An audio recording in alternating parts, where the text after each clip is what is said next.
Some people say when you marry someone, you marry their whole family. No one warned me what it means when that family decides you don't belong. For 2 years, I kept telling myself my mother-in-law was just protective, that her cutting remarks and backhanded advice were normal growing pains in a new marriage. I thought if I worked harder, impressed her more, stayed quieter, she'd eventually accept me. Instead, she escalated. The night she cornered me in my own kitchen with a lit lighter, calmly explaining how she'd removed problems from her son's life before, I realized this wasn't normal conflict. It was a pattern. And if I didn't draw a line right there between her and my future, there might not be a future left for me at all. This is the story of how a single flame exposed a lifetime of control, and how the trash she tried to burn ended up taking out itself. Catherine didn't start with fire. She started with concerns. The first time Ryan brought me to meet his parents, she looked at my thrift store dress and said, "You must be very practical." Over dinner, she asked how my father gets by on a retired postal worker's pension and whether my siblings ever finished school. By dessert, I understood. My family was data she was collecting to prove I didn't qualify. I grew up in a small town, working my way through nursing school while helping my dad after my mom passed. Ryan, on the other hand, grew up in gated communities and Ivy League summer programs. He said that's what he loved about me. You're real. Catherine heard that and translated it to "you're less." After we married without the country club venue she wanted, the language shifted. I wasn't just different. I was not what we pictured. When Ryan and I bought a modest starter home instead of a condo near her building, she called it a downgrade for him. Then she started using the word trash when she thought I couldn't hear. When Ryan and I bought our house, I thought the worst was behind us.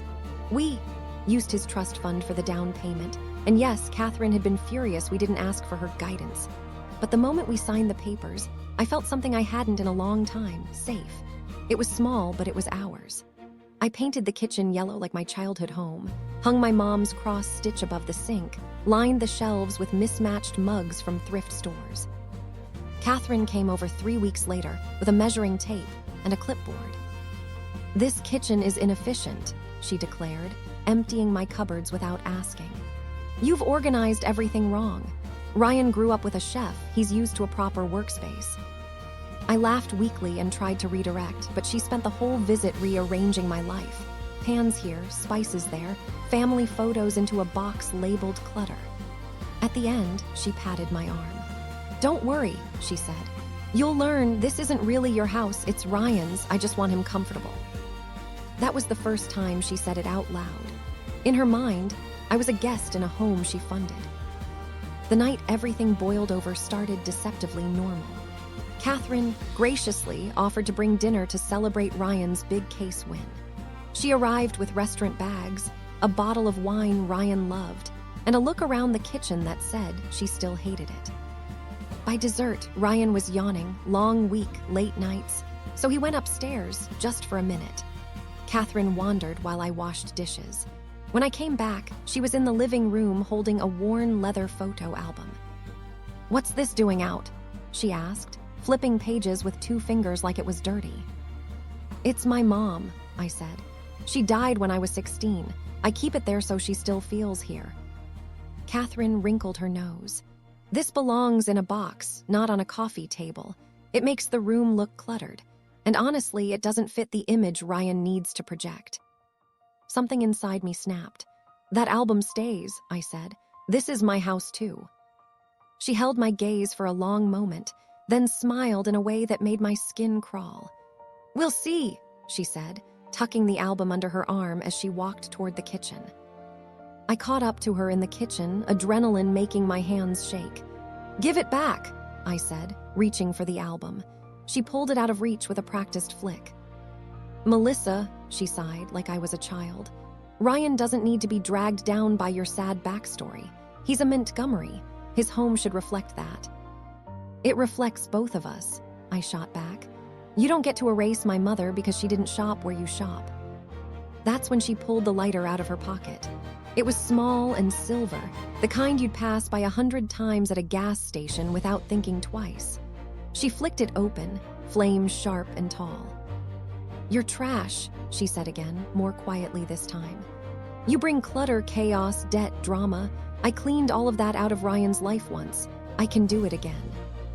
She moved the flame toward the corner of the album. Instinctively, I lunged, pushing it away. The lighter slipped in her hand, and suddenly the fire was between us, closer to my face than the pictures. "Careful," Catherine murmured. "Wouldn't want an accident." "Here, what's going to happen?" Catherine said, flame steady. "You're going to leave. Tonight, you'll file for divorce quietly. You'll sign the agreement my lawyer drafted. No claim on the house, no claim on the firm, no support. You'll disappear from Ryan's life, and I'll help him clean up the mess you made." She leaned in, the flame close enough I could feel hairs on my cheek crinkle from the heat. "Or we will all be very sad when we find out you fell asleep with a candle burning in this little starter kitchen. Tragic, overworked nurse, so clumsy. Ryan will grieve, and then he'll heal, with someone safer." I tasted metal in my mouth, from biting my tongue to stay quiet. Then the floorboard behind Catherine creaked. Her eyes flicked sideways just for a second. My gaze followed. On the staircase landing, half hidden in shadow, stood Emily, Ryan's younger sister, phone in her hand, camera pointed directly at us, eyes huge. "Step away from her," Emily said, voice shaking but loud. "Right now, Mother." Catherine froze. For the first time since I'd met her, she looked genuinely off balance. "Emily," she said slowly, lowering the lighter a fraction but not closing it. "Put that phone away. This is a private conversation." "This is you threatening to hurt my brother's wife," Emily snapped, coming down another step. "And I've got the whole thing. Every time you called her trash, every time you mentioned accidents, every brag about getting rid of the women you didn't like before." Catherine turned fully to her. The flame choked out as she snapped the lighter shut with more force than necessary. "You have no idea what you're meddling in. I have protected this family for 30 years. You, of all people, should be grateful." "You didn't protect us," Emily said. "You controlled us. You manipulated Ryan into thinking every breakup was his idea. You scared off my girlfriend with threats about cutting me off. You're not protecting anyone. You're just making sure you're the one holding the matches." Her hand tightened around her phone. "And now you're going to leave before the police see this video." Ryan stumbled into the kitchen 5 minutes later, hair mussed, eyes glassy from exhausted sleep and wine. He rubbed his face. "What's going on?" I heard shouting. "Show him," I told Emily, because my hands were still shaking too hard to trust myself.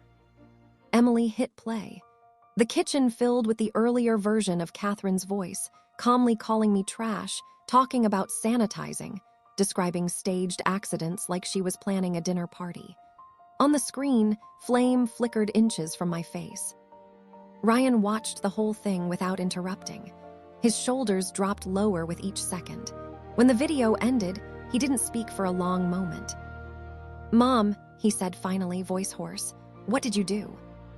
Catherine straightened her shoulders like she was about to enter a courtroom. "I was protecting you. She's manipulating you, Ryan. You're too soft to see it. Sometimes strong action is necessary." "You threatened my wife," he said, "in our home with fire." "I was just trying to scare her off," Catherine snapped. "Same as the others, it worked before." Ryan blinked. The others. The next hours blurred, but certain moments are carved into my memory. Emily emailing the video to herself, to me, to a cloud folder with a ridiculous password. Ryan calling his father, and for the first time ever, not softening the story to protect his mother. Me giving my statement to the officer who responded to the 911 call, voice still shaking, but steady enough to get every detail right. Catherine tried everything: denial, minimizing, tears. She claimed it was a misunderstood joke. She said she'd never really hurt me. She insisted the lighter was just to make a point.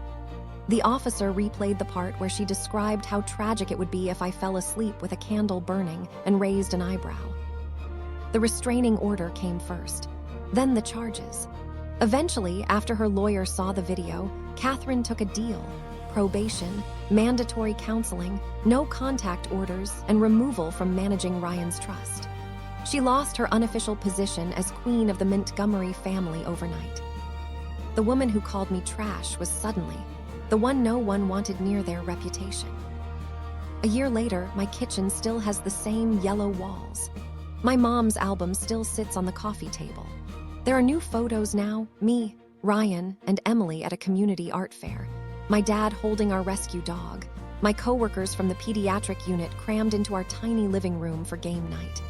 The only thing missing from every picture is Catherine. Ryan and I are still married, but now we're honest about the damage. He's in therapy unpacking a lifetime of being told every decision had to pass through his mother first. I'm in therapy learning that standing up for myself doesn't make me difficult, it makes me safe. Emily is engaged to the girlfriend Catherine once tried to run off. Their wedding invitation says, "Family welcome, biological or chosen." Sometimes I think about that night and feel sick all over again.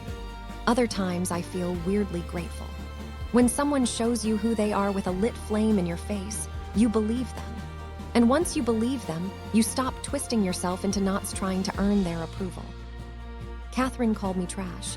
In the end, she took herself out. If there's a moral to this story, it isn't simply monster-in-laws exist.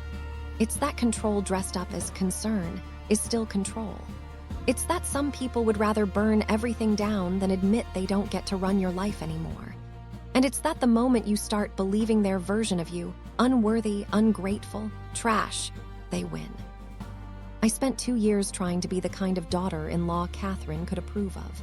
The night she reached for fire, I finally realized there was nothing I could do to pass a test designed for me to fail. So I stopped trying to pass and started building a life where I didn't need her grade. Hear what I know now.